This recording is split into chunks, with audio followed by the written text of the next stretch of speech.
You are on HOA catastrophe. I stayed calm and let her talk. I am standing in my side yard in Portland, Oregon, watching a woman I have never met yell at me about my fence, and she is holding a clipboard like it is a weapon. This is not a fence. It is an encroachment, she shouts, jabbing her finger at the cedar panels I installed 3 weeks ago. I moved to Portland 2 years ago to rebuild my landscaping business after a brutal year in California left me broke and burned out. The Meadowbrook Community Association seemed quiet when I bought the house. Just another Portland neighborhood with tidy yards and strict rules about paint colors and lawn height. I run a small landscaping crew, mostly residential hardscaping and fence work, and I cannot afford to absorb bogus fees or legal threats right now. The first sign of trouble came when I pulled the permit for the fence replacement. The old fence was rotting and leaning, so I tore it out and built a new 6-foot cedar privacy fence along the property line, matching the setback requirements exactly. 2 days after I finished, I found a violation notice taped to my front door, printed on Meadowbrook Community Association letterhead with no readable text, claiming the fence violated setback rules and demanding I contact the rules enforcement chair immediately. The woman on my lawn right now is Janice Wilson, the rules enforcement chair, and she showed up unannounced this morning with a handheld label maker in one hand and her phone on a gimbal in the other, filming everything from inches away. She has been talking nonstop for 5 minutes, and I have barely gotten a word in. Your fence is over the setback line, she says, her voice rising. You did not submit architectural approval. You violated 3 sections of the covenants. I ask her which 3 sections, and she waves the clipboard dismissively. It is all in the notice, she says. You need to remove the fence, or we will remove it for you and charge you for the labor. I take a breath and keep my voice steady. I pulled a city permit, I tell her. The fence is 6 feet from the property line, exactly where the old fence was. She cuts me off. The old fence was grandfathered, she snaps. New construction requires board approval and a 10-foot setback. That is not what the permit office told me, I say. She smiles, cold and sharp. Keep arguing. You are making my case for me. I feel my jaw tighten, but I do not take the bait. I kept my voice low, because my trump card needed perfect timing. I do not tell her about the surveyor I hired last week, or the report sitting in my truck right now, or the fact that I already know the fence is inside my property line by 3 inches. Instead, I ask her to show me the written rule about the 10-foot setback. She taps the clipboard. It is in the covenants, she says again. I ask if I can see a copy. She says I should have received one when I closed on the house. I did, I tell her, and it says 6 feet. She shakes her head slowly, like I am a child who cannot read. The board reinterpreted that section last year, she says. It has always been this way. That is the moment I realize this is not about the fence. This is about control. Janice loves her job. She drives through the neighborhood every weekend with a stack of violation notices and a label maker, tagging cars parked the wrong direction, trash cans left out past 7 in the morning, and mailboxes that do not match the approved style list. I have seen her work. Last month she put a sticker on my truck windshield because I parked in my own driveway with the bed facing the street, which apparently violates the aesthetic standards. The sticker left residue I had to scrape off with a razor blade. Now she is standing on my lawn, filming me, telling me my fence is illegal even though I followed every rule I could find. I ask her what happens if I do not remove the fence. She does not hesitate. We will schedule a hearing, she says. If you lose, we will fine you $50 a day until compliance. And if you still refuse, we will place a lien on your property and hire a contractor to remove the fence at your expense. She pauses, then adds, plus legal fees. I ask how much the legal fees would be. She shrugs. Depends on how long you fight it, she says. Could be a few hundred. Could be a few thousand. I feel the knot in my stomach tighten. I am rebuilding my finances after a bad year, and I cannot absorb bogus fees. I spent $4,000 on the fence materials and labor, and another $600 on the city permit and inspections. If the HOA forces me to tear it down and then charges me for their contractor and their lawyer, I am looking at $10,000 I do not have. I tell her I want to see the work order in writing. She blinks, surprised. What work order, she asks. The one authorizing the HOA to remove my fence, I say. If you are threatening to hire a contractor, I want to see the board resolution and the signed work order before anyone touches my property. Her smile fades a little. That will be provided after the hearing, she says. I shake my head. No, I say. If you are threatening removal, I need to see the authorization now. She takes a step closer, and her phone is right in my face. You are stalling, she says. This is not a negotiation. This is a violation, and you will comply or face the consequences. I hear a screen door creak open across the street, and I glance over. My neighbors, an older couple named Ed and Linda, are standing on their porch with coffee mugs, watching like this is a show. Ed gives me a small nod. I met him a few weeks ago when I was digging the post holes, and he told me the old fence had been there since the 80s, exactly where I was putting the new one.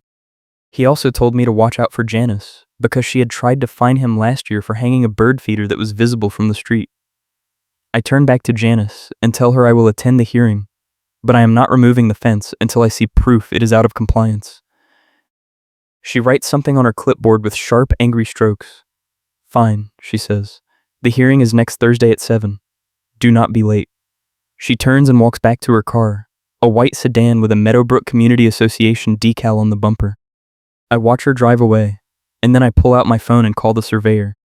His name is Mike, and he is a licensed surveyor I found through a real estate agent I know named Karen, who warned me what liens and disclosures would do to my property value if this got out of hand. Mike came out last week with his crew and spent 4 hours running the property line with a total station and GPS rover.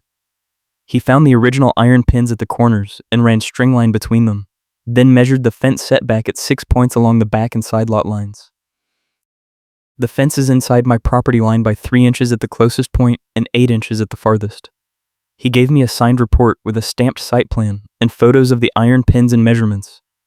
I paid him $1,200 I did not really have, but I knew I would need it. Now I call him and ask if he can come to the HOA hearing next Thursday as a witness. He says he can, but it will cost me another $300 for his time. I agree. Then I call Karen, the real estate agent, and ask her to come too. She has dealt with Meadowbrook before and knows their games. She says yes immediately. You need witnesses, she tells me. Janice will try to control the room, and the board will back her unless you have someone who can call her out in real time. I thank her and hang up, and then I walk over to Ed and Linda's porch. Ed is grinning.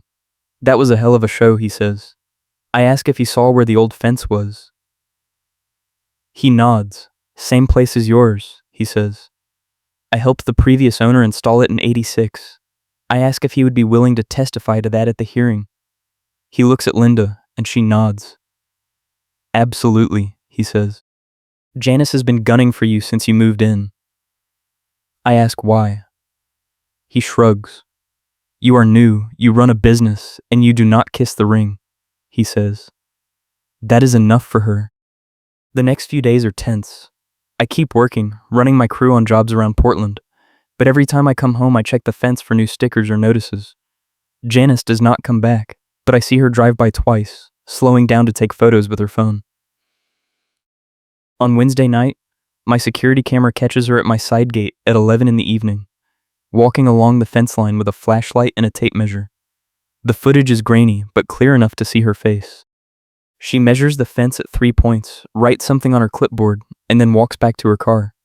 The next morning, I get an email from the Meadowbrook Management Company with a new violation notice attached.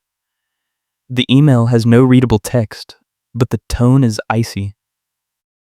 It claims my security camera violates privacy rules because it captures the sidewalk and adjacent properties. I forward the footage to Mike and Karen with a note. She is measuring the fence at night and now claiming my camera is illegal.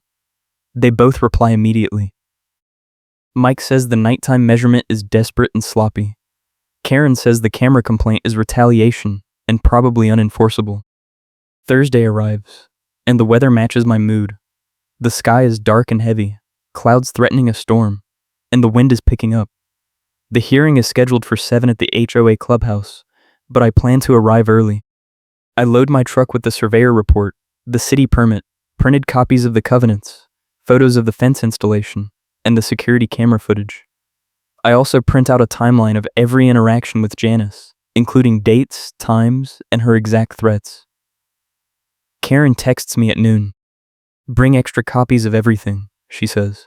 "They will try to say they did not receive it or did not have time to review it." I print 3 more sets and put them in a binder. At 6:30, I pull into the clubhouse parking lot. The building is a low brick structure with a covered walkway along the front and a small meeting room inside. Janice is already there, standing near the entrance with 2 other board members, a man in his 60s and a woman in her 50s. They are talking in low voices, and Janice is gesturing at a folder in her hands. I park and grab my binder, and then I see Mike's truck pull in behind me. He gets out with a hard-shell case containing his survey equipment and a laptop. Karen arrives a minute later in a sleek black sedan, carrying a leather portfolio. Ed and Linda pull up in an old Toyota, and Ed waves. We all walk toward the entrance together, and that is when Janice steps into the walkway, blocking the door. "The hearing does not start until 7, she says, looking at Mike and Karen. "Only residents and board members are allowed inside before the meeting." I stop a few feet away. "They are my witnesses," I tell her. "They are here at my request." She shakes her head. "Witnesses wait outside until they are called," she says. I glance at Karen, and she steps forward. "I am a licensed real estate professional, and I have advised my client to have representation present for the entire proceeding," Karen says, her voice calm and professional. "Unless you can show me a rule that prohibits that, we are coming inside." Janice's face flushes, but she does not move. "This is an HOA matter, not a legal proceeding," she says. "You do not have a right to representation." Karen does not blink. "Then I will attend as a resident guest under the open meeting rules," she says. Janice hesitates, and the man behind her, who I assume is the board president, clears his throat. "Let them in," he says quietly. "We can sort it out inside." Janice steps aside, her mouth tight, and we all file into the meeting room. The room is small, with a folding table at the front for the board, and rows of plastic chairs facing it. A few other residents are already seated, curious neighbors who probably heard about the drama. I take a seat in the front row with Mike and Karen on either side. Ed and Linda sit behind me. Janice walks to the front table and sets down her folder with a sharp slap. The board president, whose name is Tom, calls the meeting to order at 7 sharp. He reads through some procedural language, and then he announces the first item on the agenda, which is my fence violation. Janice stands and walks to a small podium set up to the side. She starts by summarizing the complaint. "The homeowner installed a fence without architectural approval," she says. "The fence exceeds the setback requirements and violates the aesthetic guidelines. We have attempted to resolve this informally, but the homeowner has refused to comply." She pauses and looks at me. "We are requesting that the board authorize removal of the fence and assess all costs, including contractor fees and legal fees, to the homeowner's account." Tom asks if I want to respond. I stand and walk to the podium. Janice steps aside but stays close, her phone on the gimbal recording everything. I start by laying out the facts. "I pulled a city permit," I say. "I hired a licensed contractor, me, and I installed the fence exactly where the previous fence had been for 38 years. I followed the setback rules and the covenants, which require 6 feet from the property line." I hand Tom a copy of the covenant section with the language highlighted. He reads it and nods slowly. Janice interrupts. "The board reinterpreted that section last year," she says. "The new standard is 10 feet. I turn to her. "Where is that reinterpretation in writing?" I ask. She does not answer. Tom looks uncomfortable. "I do not recall a formal reinterpretation," he says. Janice opens her folder and pulls out a single sheet of paper. "It was discussed at a board meeting in March of last year," she says. "The minutes reflect the discussion." I ask to see the minutes. She hands the paper to Tom, who reads it and frowns. "This says the board discussed setback standards," he says slowly. "It does not say we changed the rule to 10 feet. Janice's face hardens. "The intent was clear," she says. Tom sets the paper down. "I do not think we can enforce a rule that was never formally adopted," he says. Janice leans forward, her voice sharp. "The fence is still an encroachment," she says. "It crosses the property line. That is a separate violation. That is when I signal Mike. He stands and walks to the podium with his laptop and the hard-shell case. I am a licensed surveyor, he says. I was hired to verify the property line, and I can confirm that the fence is entirely within the homeowner's property. It does not encroach on any adjacent parcel or HOA common area. He opens the laptop and pulls up the site plan, then projects it onto the wall using a small portable projector he brought. The plan shows the lot boundaries, the iron pins, the fence line, and the measurements. The closest point of the fence to the property line is 3 inches, he says. The farthest is 8 inches. It is fully compliant. Janice stares at the screen, and I see something flicker in her eyes. She recovers fast. That survey was not submitted to the board, she says. We have not had time to verify it. Mike does not hesitate. The survey was completed last week using a total station and GPS rover, he says. The iron pins match the recorded plat, and the measurements are accurate to within 1/10 of an inch. If you want to hire your own surveyor to verify, I can provide the coordinates. Tom looks at Janice. Did you have the property surveyed before filing the violation? He asks. She shakes her head. It was a visual assessment, she says, based on the covenant standards. Ed stands up from his seat in the back. I helped install the original fence in 1986, he says. It was in the exact same location as the new fence. I have photos from back then if you need them. Janice spins around. This is not about the old fence, she snaps. This is about compliance with current standards. Karen stands next, her voice cutting through the room like a knife. If the current standards were never formally adopted, then the homeowner is in compliance, she says. And if the fence is on his property, as the survey confirms, then the HOA has no authority to remove it. Janice turns back to Tom, her face red. We need to protect the integrity of the community, she says. If we let this slide, everyone will start ignoring the rules. Tom rubs his forehead. I think we need to table this and consult with our attorney, he says. Janice's voice rises. We do not need an attorney, she says. The violation is clear. Tom shakes his head. If the survey is accurate, there is no violation, he says. And if we try to enforce a rule we never adopted, we are opening ourselves up to liability. Janice slams her hand on the table. You are letting him get away with this, she says. Tom's face hardens. I am trying to keep us out of a lawsuit, he says. That is when I pull out my trump card. I kept quiet about it until now, waiting for the perfect moment, and this is it. I reach into my binder and pull out a stack of papers. I reveal it right when Janice tries to interrupt, so she cannot control the room. These are invoices from the management company, I say, handing copies to Tom and the other board members. They show legal fees charged to the HOA account over the last 6 months. I pause and look at Janice. 3 of those invoices are for legal consultations related to my fence, billed before I even installed it. Tom takes the papers and flips through them, his face going pale. These are dated in April, he says. Your fence was not built until June. I nod. Exactly, I say.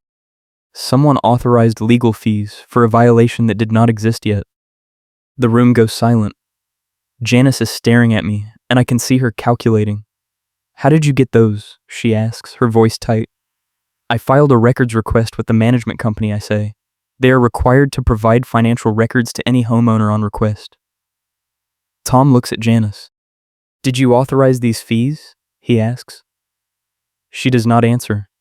Tom's voice drops. Janice, did you authorize legal fees without board approval? She crosses her arms. I consulted with the attorney about potential violations, she says. That is part of my role. Tom shakes his head. Your role is enforcement, not legal strategy, he says. Legal consultations require board approval and a vote. The other board member, the woman in her 50s, speaks up for the first time. How much are we talking about? She asks. I flip to the last page of the invoice packet. $1,800, I say. For consultations about a fence that was not built yet and a rule that was never formally adopted. Tom closes his eyes. Jesus Christ, he mutters. Janice tries to recover. Those consultations were necessary to clarify the standards, she says. Tom cuts her off. You spent $1,800 of HOA money without authorization, he says. That is a serious problem. Karen stands again. I would like to request that the survey report be read into the minutes, she says, so it becomes part of the official record. Tom nods. Agreed, he says. Mike reads the key findings aloud, and the secretary types them into the laptop with the meeting notes. Then Karen continues. I would also like to request that the board formally acknowledge that the fence is in compliance, she says, and that all fines, fees, and removal threats be withdrawn. Tom looks at the other board members. They both nod. Motion to withdraw the violation and dismiss all related fines and fees, Tom says. Do I have a second? The woman in her 50s raises her hand. Second. Tom calls for a vote. It passes 3-0. Janice is shaking. This is a mistake, she says. You are setting a precedent. Tom ignores her and turns to me. I apologize for the confusion, he says. The violation is dismissed. You are in compliance. I thank him and sit down. Janice does not move. She is staring at the invoice packet like it is a bomb. Tom clears his throat. Janice, we need to discuss the unauthorized legal fees, he says. I think we should schedule a special session to review your authority and expenditures. She finally looks up. I was protecting the community, she says, her voice shaking. Tom's face is stone. You are acting outside your authority, he says. We will discuss it in executive session. The meeting adjourns 10 minutes later. As people file out, Ed claps me on the shoulder. That was beautiful, he says. I see Janice standing near the entrance, her phone still recording, and I walk past her without a word. She does not say anything, but I can feel her glaring at my back. I load my truck and drive home, and when I pull into my driveway, I see the fence standing clean and solid under the porch light. I take a photo and send it to Mike and Karen with a thank you message. Karen replies immediately. Well done. Let me know if they try anything else. Mike sends a thumbs up. The next morning, I get an email from the management company. The board has scheduled a special meeting to review compliance procedures and financial controls. Janice is not listed as the rules enforcement chair anymore. 2 days later, I get a certified letter from the HOA attorney. It is short and formal, and it says the board has reviewed the fence matter and determined that removal is not warranted. It also says the HOA will reimburse my survey costs and contractor fees, totaling $4,800, within 30 days. The letter is signed by Tom and countersigned by the attorney. I frame it and hang it in my garage next to my business license. 3 weeks later, I am working on a job in another part of Portland when I get a text from Ed. You need to see this, he says, with a photo attached. I open the photo and see a notice taped to Janice's front door. It is a violation notice printed on Meadowbrook Community Association letterhead, citing her for an unapproved planter box on her front porch. The notice is signed by the new rules enforcement chair, a retired school teacher named Margaret, who has lived in the neighborhood for 20 years. I text Ed back. Karma is real. He replies with a laughing emoji. A month after the hearing, the board holds a special meeting to address the unauthorized legal fees. I do not attend, but Ed does, and he fills me in later. The meeting was packed, he says. Half the neighborhood showed up because word got out about the invoice scandal. The attorney was there too, and he was not happy. He told the board that Janice had been calling him for months with hypothetical violation questions and billing the consultations to the HOA account without telling anyone. The total was over $4,000. The board voted to remove her as rules enforcement chair and to require board approval for any legal consultation going forward. Janice tried to defend herself, but the attorney shut her down. He said her actions created liability risk and that the board needed to take corrective action to avoid further exposure. Then, the attorney dropped the real bomb. He told the board that my survey report and the invoice trail I provided were legitimate evidence, and that if I had chosen to sue, the HOA would have been in serious trouble. He recommended that the board issue a formal apology and reimburse all my costs immediately to reduce liability. Tom agreed on the spot. Janice was forced to apologize on the record in front of the room. Ed said she looked like she was going to cry. The attorney also recommended that the board review all outstanding violations filed by Janice to make sure none of them were based on phantom rules or unauthorized interpretations. That review turned up 6 more cases where she had threatened fines for rules that did not exist. The board reversed all of them and sent apology letters. Janice does not drive through the neighborhood with her label maker anymore. I see her occasionally at the grocery store or the coffee shop, and she avoids eye contact. Margaret, the new enforcement chair, is reasonable and fair. She sent me a friendly email a few weeks ago asking if I had any feedback on the covenant enforcement process. I told her the process was fine as long as the rules were applied consistently and in writing. She agreed and said she was working on a revised enforcement manual that would require documented evidence and board review before any fines were issued. I offered to review the draft if she wanted a homeowner perspective. She said yes. My business is doing well. The fence job I did on my own house turned into a portfolio piece, and I have landed 3 more clients in Meadowbrook who saw the work and wanted the same style. One of them is Ed and Linda, who hired me to replace their back fence and build a raised garden bed. I gave them a discount because they showed up at the hearing. Ed jokes that I should send Janice a thank you card, because her meltdown was the best advertising I ever got. I laugh, but I do not send the card. The reimbursement check arrives 4 weeks after the attorney's letter, exactly on schedule. It is a check for $4,800 drawn on the Meadowbrook Community Association account and signed by Tom. I deposit it the same day and use part of it to pay down the credit card I maxed out during the bad year. The rest goes into my business account as a buffer. It feels good to have a cushion again. Karen, the real estate agent, calls me a few weeks later with a referral. A client of hers is buying a house in a different HOA community and wants a pre-purchase fence inspection to make sure there are no hidden violations. I do the inspection and find 2 potential issues, both easy fixes. The buyer appreciates the heads up and hires me to handle the work after closing. Karen says she is going to start recommending fence inspections to all her clients in HOA neighborhoods.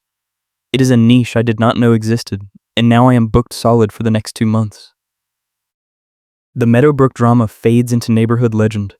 People still talk about the night Janice got fact-checked by a surveyor and lost her enforcement job, but the tone is more bemused than angry. The board is functioning better now, and the new enforcement process is transparent and fair. I even see Janice at a neighborhood cleanup day in the fall, picking up trash along the walking path.